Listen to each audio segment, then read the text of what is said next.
মাত্র ৬০ টাকা খরচ করে আজকে বানিয়ে ফেললাম একটা পানির ফিল্টার।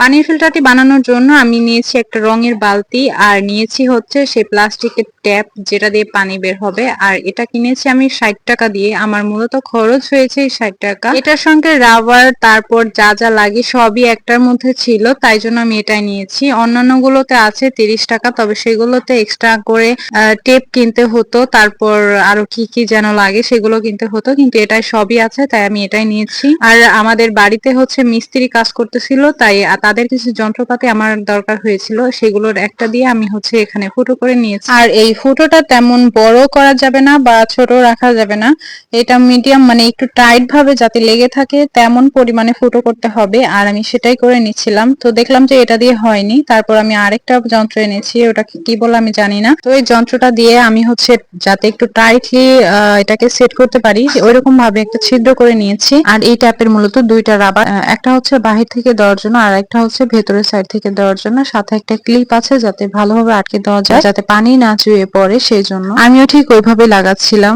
পরে দেখলাম যে একেবারে ঠিকঠাক ভাবেই হয়েছে। তো এই দেখেন কত সুন্দর করে তৈরি করে ফেললাম একটি পানির ফিল্টার। এটা এখন রান্নাঘরে বা যে কোনো জায়গায় ব্যবহার করা যাবে।